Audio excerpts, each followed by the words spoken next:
আসসালামু আলাইকুম, কেমন আছেন সবাই? তন্দ্রা বিলাস ব্লগে আপনাদের জানাই স্বাগতম। এই যে আমার যে ঘরের অবস্থাটা, এটা আসলে অনিচ্ছাকৃতভাবে এভাবে রাখা। কারণ একটু আগে আমার ছেলে বিছানা ভরে পটি করছে, তো সব কিছু তো তুলে ফেলছি, মানে কাজকর্ম আর কি বাড়াইছে। তো সে সব কিছু রান্নাঘর থেকে নিয়ে এসে এখানে রাখে, এমনকি সে রান্নাবাড়িও করে। তো এটার মধ্যে কিছু আলু আর এই যে চামচ পাশে দেখতেই পাচ্ছেন, আমি যা যা করি ও সারাদিন তাই করে। আর এই যে আমার বিছানার চাদর টাদর সব তুলে রাখছি, কাঁথা চাদর এগুলা ধুইতে হবে, কারণ এগুলোর অবস্থা খুবই জঘন্য। আর যেহেতু বাসাটা চেঞ্জ করব, তো সেই জন্য গোছানোও হচ্ছে না। আর আমি সত্যি বলতে আমার শরীরে কোনো এনার্জিও পাচ্ছি না, বা আমি কাজকর্ম করতে আগের মতো আর এনার্জি পাই না। এখন আমি খুব সহজেই টায়ার্ড হয়ে যাই। আগে যে কাজটা করতে আমার খুব মানে তাড়াতাড়ি হতো, সেই কাজটা করতে এখন আমি একদমই এনার্জি পাই না। কেন পাই না, কী কারণে পাই না, আসলে আমি সারাদিন এত পরিমাণ ব্যস্ত থাকি। সংসারে কিন্তু তেমন কোনো কাজকর্ম নাই, তারপরেও দেখা যায় যে বাচ্চা থাকলে অনেক কাজ বের হয়ে যায়। তো বাসা চেঞ্জ করবো, এই জন্য এখানে এগুলো বের করে রাখছি। কিছুটা গোছানো হয়েছে, একেবারেই যে গোছাই নেই তা না, আর কিছুটা আছে আর কি। তো এগুলা এখানে এইভাবেই পড়ে থাকে। আরও অনেক কিছু গোছাইতে হবে, কিন্তু কোনো কিছুই গোছায় উঠতে পারতেছি না, কারণ বাবু তো মানে ঘুমায় কম। তো এই জন্য আমি কোনো কাজকর্ম ঠিকঠাক মতো করতে পারি না। তারপরে টুকটুক করে যতটুকু না করলেই না, ততটুকুই আসলে করা। তো রান্নাঘরটা মোটামুটি আমি এভাবে একটু গোছাইছি। আর হাঁড়ি পাতিল সব কিছুই আছে, থালা বাসনের র্যাকে তো কোনো কিছুই রাখতে পারি না, মানে এই কয়েকটা থাকতো, পুরাটাই ফাঁকা। ও সব সময় এখানে এসে দুষ্টামি করে, আপনারা তো আমার ভিডিওতে দেখেনি। আর এই যে এখানে চিনি, মানে কি পাবেন না রান্নাঘরে, সব কিছু পাবেন। তো মোটামুটি এখানে টুকটাক এই অবস্থাতেই আছে। দুধ জাল দিছিলাম বাবুর জন্য, ওকে এটা দিয়ে দুপুরবেলা খাওয়াই দিছি। এখন বেজে গেছে 2টা, এখন কি কোনো কাজকর্ম করার মতো এনার্জি লাগার কথা? কোনোভাবেই এনার্জি কাজ করার কথা না। আর এই যে আমার ডাইনিং টেবিলের এইখানে কোনো কিছু আপনারা মানে চেয়ার টেয়ার দেখতে পাবেন না। চেয়ার টেয়ার সব আমি উপরে তুলে দিছি, কারণ আমার ছেলে এই চেয়ার ধরে বেয়ে উঠে ওইগুলো আবার নানান ধরনের কাহিনী করে। তো এইখানে একটু আমি কালকে আমার বাবা আসছে, তো এসে পেঁয়াজ দিয়ে গেছে। তো পেঁয়াজ টিয়াজ যেভাবে আসছে ঢালি নাই, এটা নষ্ট হয়ে যাবে, ঢালতে হবে। একটু মিস্ত্রি দিছে, মিস্ত্রিটাও প্রসেস করতে পারিনি, এটাও আজকে করব, কিন্তু কখন করব জানি না। আম্মু একটু আসছিল, খাবার দিয়ে গেছে। তো এখানে কি নাই, সব আছে। যে সরিষার তেল একটু আব্বু নিয়ে আসছে, আবার এখানে বেল টেল খেয়ে এভাবে রেখে দেওয়া হয়েছে, এগুলো পরিষ্কার করা হয় নাই।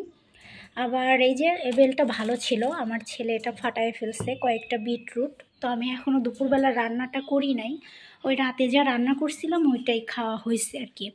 আর এই যে আমার ড্রয়িংয়ের অবস্থা, সারাক্ষণ আমার ছেলে এইভাবে এটা ওটা নাড়াচাড়া করে, তো এটাও আর কিছু করা হয়নি, গোছানো হয়নি আর কি। আর এই যে এইখানে আমি, আমার বাসায় একটা অনুষ্ঠান হয়েছিল একটা, তো ওই অনুষ্ঠানের এই জিনিসপত্রগুলো আছে, কিন্তু এইগুলা রাখছি বাবুকে খাওয়ানো ইজি হয়, ওইগুলো ধরে খেলাধুলা করে।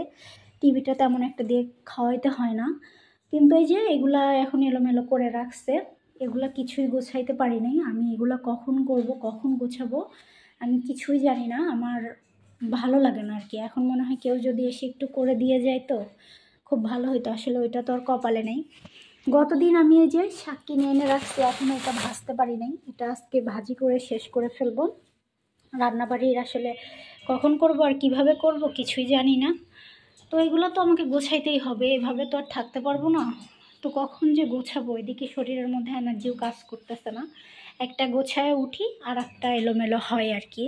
তো এই যে আমার পণ্ডিতকে আমি ঘুম পাড়াইয়ে দিছি, তো পণ্ডিত তো এখন দিব্যির মতো শুয়ে আছে, কিন্তু এই রুমটার অবস্থা দেখছেন, খুবই জঘন্য অবস্থা। ওই যে চেয়ারটা ওইখানে এনে রাখছি, চেয়ারটা যেইখানেই রাখি না কেন সেইখান থেকে নিয়ে টেনে নিয়ে গিয়ে এই যে ডাইনিং টেবিলের কাছে এসে সে রাখবে। তো এইখান থেকে উঠে আবার ওই জিনিসগুলো ধরবে। এই জিনিসগুলো আমার ডাইনিং টেবিল এতটা অগোছানো থাকতো না, এতটা অগোছালো আমি রাখিও না, কিন্তু এখন আসলে আমি একদমই পারতেছি না কাজকর্ম করতে, কারণ সারাদিন ওর পিছনে থাকতে থাকতে আমার সময় চলে যায়। তো আমি কোনো কিছুই মানে গোছানোভাবে গুছিয়ে কাজ করা, এলোমেলো, এগুলো এখন আমার বাসায় থাকে, আমিও আসলে করি না, কারণ আমি আর না করতে পারতেছি না। মানে আমার এতটাই প্রেশার যাচ্ছে শরীরের উপর দিয়ে বলেন, তো আমি না ভিডিও করতে পারছি না কোনো কাজকর্ম করতে পারছি। আমি টোটালি আমার লাইফ নিয়ে খুবই হতাশ।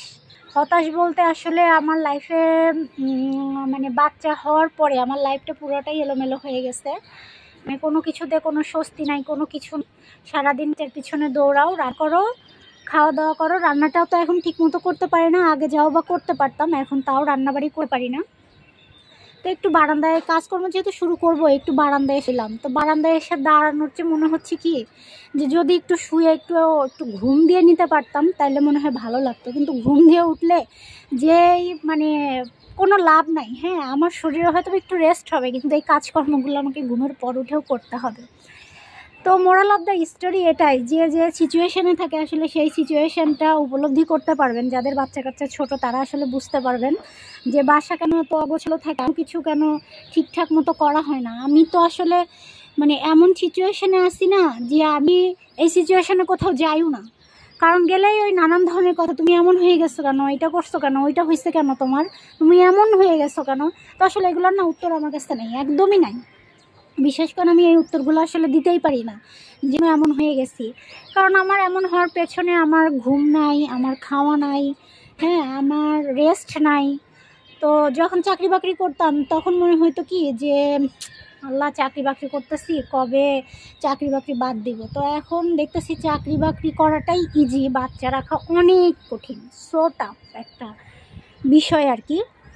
তো সব কিছু মিলায় বারান্দায় আসলাম। তো বারান্দায় এসে একটু আকাশের অবস্থা তো ভালোই, খারাপ না, আবার ঝিরিঝিরি একটু গায়ে বাতাসও লাগতেছে, আবার গরমও পড়ে গেছে। যেহেতু ফাল্গুন মাস, এখন একটু ঠান্ডা গরম এরকমই হবে। কিন্তু ঠান্ডা গরম যাই হোক, আমার লাইফ আসলে ফাল্গুন চৈত্র বৈশাখ নাই, সবসময় ব্যস্ততা বাচ্চা বড় না হওয়া পর্যন্ত। আর বাচ্চা যে কবে বড় হবে এটা আসলে আল্লাহ ভালো বলতে পারবে, ওর বুদ্ধিশুদ্ধি আসলে কবে হবে। ও তো ধীরে ধীরে বড় হচ্ছে, কিন্তু আমি ধীরে ধীরে ছোট হয়ে যাচ্ছি। হ্যাঁ, আমার রাগ বেড়ে গেছে, আমার নিজের প্রতি নিজের কোনো কন্ট্রোল নাই, আমি হুটহাটে যাই। এবং বিশেষ করে আমার যখন দেখা যায় যে ক্ষুধা লাগে, আমি আরও বেশি রাগ হয়ে যাই আর কি, কেন জানি নিজেকে কন্ট্রোল করতে পারি না। তো এই হলো অবস্থা। তো কাজ যেহেতু আমি শুরু করবই, তো শর্টকাট দেখায় নিলাম যে আসলে দেখেন বাসায় ছোট বাচ্চা কাচ্চা থাকলে মানে কিভাবে আপনি কি করবেন, আর মানে করার মতো কোনো স্কোপ নাই। তো আগে তো যখন বসে থাকতো তখন আমি সুন্দর করে কাজকর্মগুলো করে নিতে পারতাম, কিন্তু এখন তো হাঁটে, এবং আমি যা করি ও আমার পিছেই সবসময় ফলো করে, দৌড়ায়। তো সবসময় আমার বাসায় এখন এরকম অগোছালো থাকে। আর এখন সবচেয়ে বেশি প্যারা লাগতেছে যে এই মুহূর্তে আমার ঘুমের দরকার, কিন্তু আমি এখন ঘুমাইতে পারবো না, আমাকে এগুলো টুকটুক করে সেরে ফেলতেই হবে এনিহাউ। যেহেতু বাসাটাও চেঞ্জ করব, বাসার অনেক কিছু গোছানোর আছে, গোছাইতে পারতেছি না। আর এদিকে আমার ছেলে কখন আবার ঘুম থেকে উঠে যায় আল্লাহই জানে, ওইটাও বলা যায় না। মানে সংসারটাকে গুছায় গুছায় তুলতেছি, আবার যাই হচ্ছে, মানে কোনো গোছানোর কোনো ইয়ে নাই। আসলে আমি গোছায় থাকতেও পারতেছি না, রাখতেও পারতেছি না, এবং আমি প্রচণ্ড পরিমাণে রেগে যাচ্ছি। কোনো কাজকর্ম ঠিকঠাক মতো আমি করতে পারি না। আর বিশেষ করে দেখা যায় যে মানে সবচেয়ে বড় প্রবলেম হচ্ছে যে ওর পিছনে থাকতে থাকতে না আমি আর না নিজেকে সময় দিতে পারতেছি না। এটাই আমার কাছে বড় খারাপ লাগার বিষয়।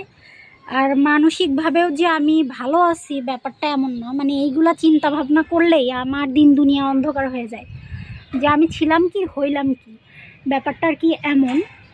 আর বাসা চেঞ্জ করা যে কি প্যারার কাজ, মানে বাচ্চা ছোট, বাসা চেঞ্জ, এটা তো আরও কঠিন কাজ মনে হচ্ছে। তো আমি তো শুক্রবারের দিন বাসায় শিফট করব, তো এখনও নানান ধরনের কাজকর্ম আছে, একটু প্যারা যাবে, আবার হয়তো বা এটা সব কিছু ঠিকঠাক হয়ে যাবে। কিন্তু আসলে আদৌ কবে ঠিক হবে, মানে আমার লাইফটা কবে একটু স্টেবল হবে আমি জানি না। মানে আমি এক কথায় আমি হতাশ, আমি পুরাটাই হতাশ হয়ে গেছি লাইফ নিয়ে। মানে আমার এরকম বোরিং লাইফ আমার আর নাই। আর সবচেয়ে বড় কথা, এখন তো দেখা যায় যে বাচ্চার পিছনে সময় দিতে দিতে তো মানে নিজের কোনো খেয়াল খবর কোনো কিছুই নাই। গোসল 2 দিন করি, 1 দিন করি না, 1 দিন করি, 3-4 দিন গোসল করি না। আবার এই যে এক গাদি কিছু বের হয়ে রয়েছে, এগুলো আবার গোছাবো। তো চলেন আজকের ভিডিওটা এখানেই শেষ করি। সব কাজকর্ম যেহেতু আমাকেই করতে হবে, এগুলোও আমাকেই ধুইতে হবে, তো আমি বসে আর সময় নষ্ট না করি। তো আজকের ভিডিওটা এখানেই শেষ করছি। সবাই ভালো থাকবেন, সুস্থ থাকবেন, সাবধানে থাকবেন। কে কোথা থেকে দেখছেন অবশ্যই আমাকে জানাবেন। আমার ভিডিওটা ভালো লাগলে একটা লাইক, কমেন্ট, শেয়ার করে দিবেন, আর আমার চ্যানেলটাকে অবশ্যই সাবস্ক্রাইব করবেন।